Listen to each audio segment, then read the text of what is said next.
What's going on, guys? So for today's video, I'm gonna be setting up the baby sulcatas here. I'm not sure if I'm gonna do it just yet, but first I want to clean everything out here. As you guys know, this was where I used to keep my hinge back, and I rehomed the hinge back, so I don't have it here anymore. So the first thing I want to do is take this apart. I built this inside of it. It doesn't fit through the door, so I need to take off the piece of wood and then pull it out. And then I have a tarp under here, so I'll just pull out the tarp with all the mulch on top of it and get rid of everything. So I want to make it look real nice. I'm not going to put the substrate as high since these guys are babies, and I just want to see if this would actually work. I'm thinking that this enclosure might not be so good for the baby sulcatas, but if it works, it'll be a great place to put them. And I have more space up here where I could put the babies, although I do need to open this up because I can't fit in here and I can't reach all the way to the back. So if there's a baby back there, I won't be able to reach it.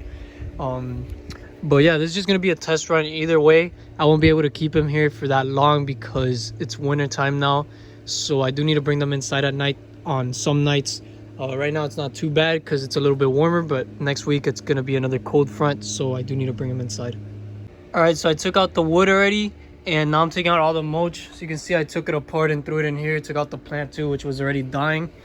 And I'm probably gonna re-put the tarp here because the tarp's here so that the wood does not rot under it.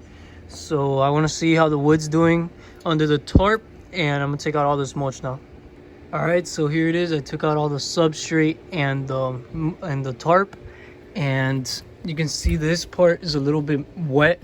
Over there it's not too bad, but I think the tarp was actually holding the humidity in, and that's probably gonna be worse than not having anything at all. The reason I put the tarp was just for that, the humidity, because the dirt would probably rot the wood if it was there for too long. But I'm not going to put dirt this time. I'm just going to put a little bit of cypress mulch. I'm going to put a thin layer. It's not going to be too high because I don't want the babies to be able to get over this border that's right here. But yeah, I'm going to see how this works out. This enclosure looks good. Obviously, I still need the hides and all that. I'm not going to put any plants in here or anything. I'll probably put a brick like the ones I have over there for the redfoots so that they could eat on. Or maybe I'll just get a piece of wood like this and just put it in there, and that way it's easier to move in and out so that I could clean it. But yeah, I have the mulch over there with the hides as well. You can see the hides right there. And I'm gonna be setting this up now, see how it looks. If I like how it looks, then I'll try putting it with the babies. If not, then I'll make a separate enclosure for them. Mulch that I use, this is no float cypress blend. I get these at Home Depot. They're about $2 to $3 a bag. Definitely better than buying it from like Zoomed or something that the bag's gonna be a small bag for like $20 or $30. These are bigger though. The Zoomed ones are a little bit smaller. These have some big pieces. Not really a big deal for the tortoises, but I don't know, maybe for some other animals it could be. So there we go. All the mulch is put in, and I've been watching this enclosure since I put it out here, making sure that the sun wasn't hitting it too hard. And this part only gets sun for about an hour, maybe two. Now in the winter it has changed a bit because the sun comes from over there now, so it's a separate angle, but it should still hit like that. So this side would probably not get as much sun. So keeping that in mind, this is perfect for them because they don't get too much sun and they can't get direct sunlight like when it's noon, because it won't get too hot because of the roof. So this is going to be good for them. They get some natural UVB. It'll be warm outside, the humidity, everything's perfect. So obviously you can't do this depending on what state you are. Florida, I live in South Miami, so this is it's great to keep them outdoors here. But you do want to do some research, make sure that you have the right temperatures at home and the right humidity if you're going to keep them outdoors. Hides, you can see I put them really close by so that they wouldn't be hiding back there, which would be harder for me to reach them. I do fit through here. I made this hole big enough so that I could get in, and I will be able to reach them if they're back there if they flip over or anything.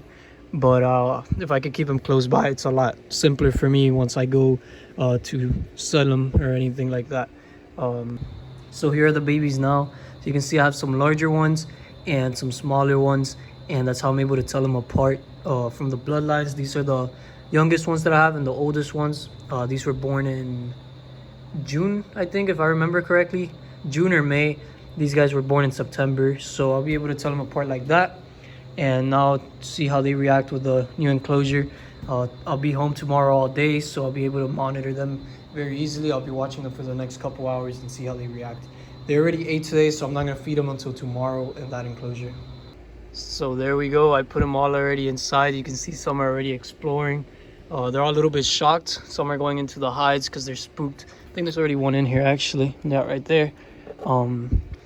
But yeah, so far they're all reacting. I already finished this. Gonna throw away that mulch because it's a little dirty. And like I said, I'm gonna be watching them for the next couple of days and see. Hopefully everything goes well, because this is a much nicer enclosure than this little box.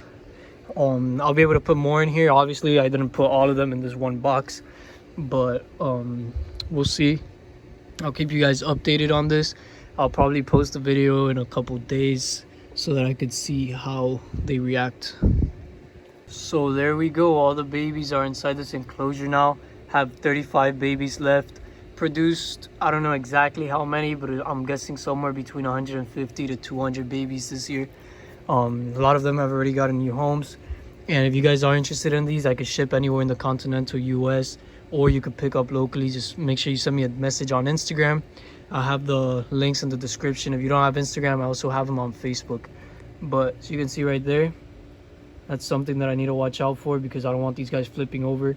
Obviously they could flip over in whatever enclosure they're in, but I just need to make sure they don't flip over too much in this enclosure. And these, they rarely flipped over, but we'll see. They usually get up pretty quick. Maybe a couple minutes of them trying and they'll be able to flip back up. Especially with the mulch, I feel like it's easier for them to get a grip and pick themselves back up. But yeah, the only things that I see that may not be so good about this enclosure is when the substrate gets dirty. I'll have to do a lot of work to take it out. Probably have to rake it up and shovel it into a garbage bag or something. And the other thing is that now when I sell them locally, I used to just take the whole enclosure. So I'm gonna have to have something set up for that, and I'll just pick out a couple of them because I like to take multiple so that people could choose which ones they want. I am able to tell the difference between the bloodlines, like I said, because of the size. And you can see these three are all different bloodlines. So these two are Luna's, different ages, and then this is Nix's. I'm able to tell the difference because I've had them for so long, and I know which is which already by, look right there, you see how that guy flipped over? He's already picking himself back up though. You see he got over pretty quick. He was only flipped over for a couple seconds. But yeah, so like I said, I'll probably just upload this video right now, and if anything goes wrong or if I see anything good, I'll do a part 2. Although I think this is gonna work out great. And it's all right next to the food. I have the hibiscus there and the cactus over there. I don't know if you guys can see it. Yeah, the cactus is growing right there. So much easier for me. The only thing is that the fridge is farther away, so the romaine lettuce. But I keep the Missouri in that bucket over there for the sulcatas anyways. So yeah, that's pretty much it. Thank you guys for watching. If you enjoyed the video, make sure you leave a like, leave a comment if you want to see anything in the future. And subscribe if you haven't already. Thanks for watching. Have a great day. So it's the next day, and look at all the babies. I've already been watching them. They don't really flip over as much as I thought they would, and they're all getting some sun right now. So this enclosure looks like it's gonna work out great.